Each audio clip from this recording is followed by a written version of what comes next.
now. I gotta do it for a bunch of people I can clearly tell are on drugs. It's gonna be fun.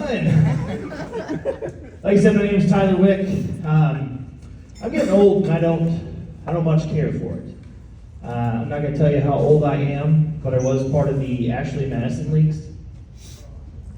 There's a pervert in the back, that's a text. No, I turned 41 recently and I don't care for it. I can get white hairs in my beard. I just stopped picking those out because I looked like I was on meth again. I gotta play this fun little game when I'm having sex of, is that a blood clot or should I have hydrated better?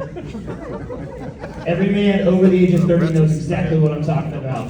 And it happens when she says those magic words, right there, baby, don't stop. And you're like, oh shit. She thinks you're hitting her with a new sexy position, but you're just trying not to cry during sex again. Stuck like a pointer dog. We let her finish first because we are gentlemen.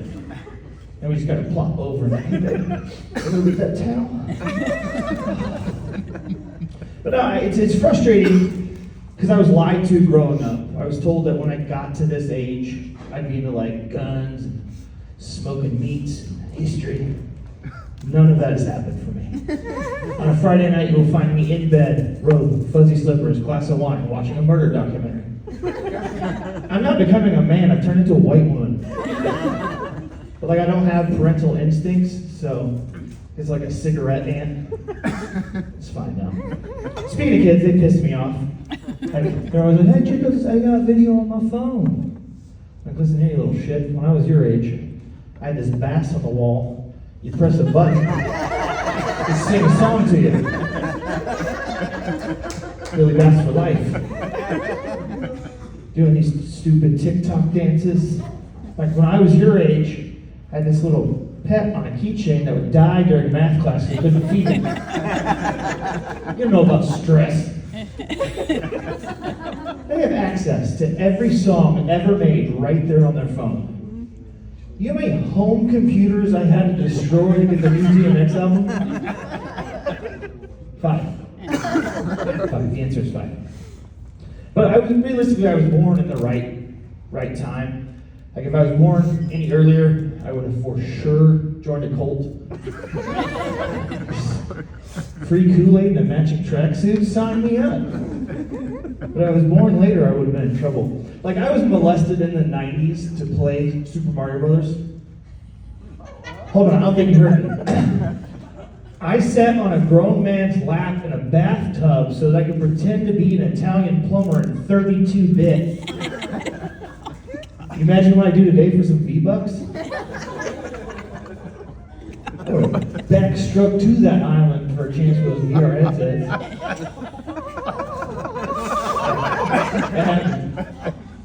Now don't let that last joke fool you. I was actually recently baptized. Thank you very much. I'm actually employed by my church, so I can't take anything seriously. And it was in February, it was like 10 degrees, so I thought it'd be hilarious to show up in a Speedo and a crop top. I get there, I kick the door, and I'm like, I'm here for the Jesus pool party. I was unaware that the high school interns were doing intake that day. So I had to apologize to a couple dads. But I'm actually, like I said, employed by the church. I'm a co-leader of a group called Broken Brothers. It's a group of men that get together and talk about problems with addiction. It's a great time. The only issue is, I'm the only ex-drug addict. There's one alcoholic, and the rest are porn addicts. So when it comes time to share the stuff that we've been through, it's really hard to connect. When I'm talking about, I used to have to steal my food, used to pawn jewelry, and they're like, hey man, I know what you're talking about. Like, hey Jethro, you're here because you look at titties on the internet. We are not the same. Not the same. Any parents here see me? Yeah, you don't sound exactly, you should, kids are little assholes. I know that because my asshole's 9 years old. I had to chaperone one of his field trips recently because his school does not do background checks. And I realize he's an asshole because all of his friends are little jerks. Like we're at the zoo and I'm just thinking, I could throw Connor in that lion pit. No one's gonna miss that little shit. And then I feel a little tug on my shirt. I turn around as this sweet little baby angel. I'm like, thank God. How can I help you, sweetheart? Hey, mister, why is your beard so patchy?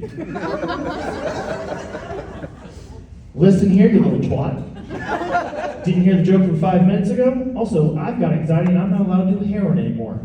I hope you get an eating disorder. Move along so I can hit on your teacher. But no, I think kids are pieces of shit because they don't have to work for their porn. It's just right there. Back when I was a kid, I had 3 ways to get it. Find a magazine in the woods. It's a classic example. Go to a concrete building with no windows and get it from a man named Buck. Or my personal favorite, I wait till my mom went to sleep and I get on AOL and I download that shit one line at a time. It would stop at the nipple every time, no matter what. Mom, get off the phone! I'm doing homework! Yeah, I was a dirty little pervert. I grew up into an adult pervert, it's fine.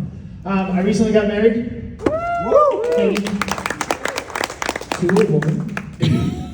And I'm a bit of a romantic, or as my friends call me, a homosexual. So I planned this big, elaborate proposal. We went down to Broken Bow. I found a hiking trail that went by a waterfall.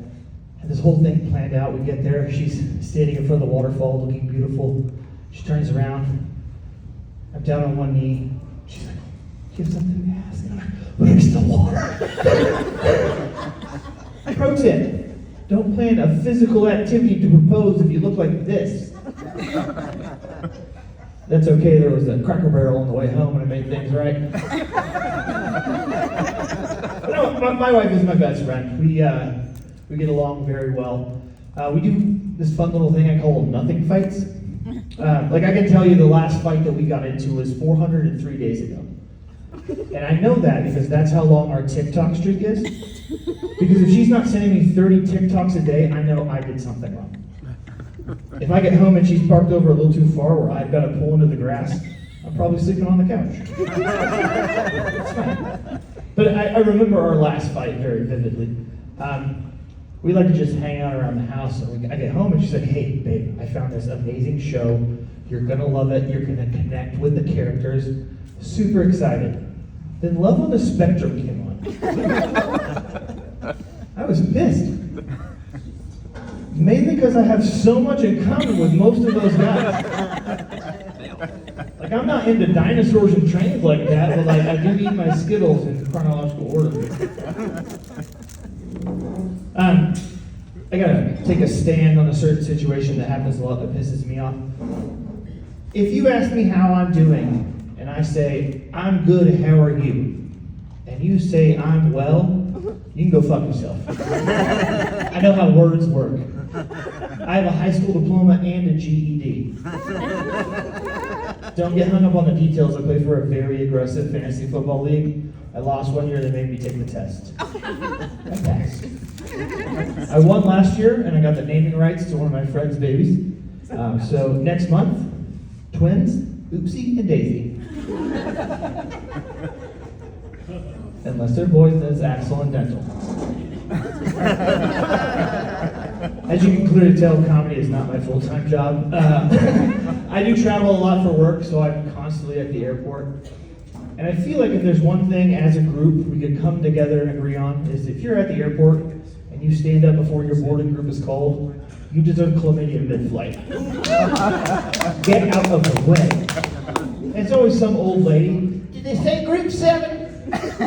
Walk by and get one of these, end up on a list and take a bus everywhere. But I fly so much I get upgraded to first class a lot. I'm never on time more than when I can be up at the front of the plane, sipping champagne, looking at the peasants. I'm like, "Get back there, you poor piece of shit!" Get a tap on my shoulder. I'm like, "I will take more champagne. Sir, you dropped your food stamp card." But I belong at the front of the plane. It's a lawless country in the back. I sit next to a lady that I'm assuming survived both world wars, at least a cool 110. And I just a small cough. And she gave me the finger she put on her mask. I was like, "My bad, bro." And she opened up a tuna fish sandwich on an airplane. It was gross. Then she had the audacity to ask me if I could help her with her luggage. I said, sure. I hope you die of COVID. I'm just joking, I did not help her with her bag. I've been Tyler, you guys have a good night.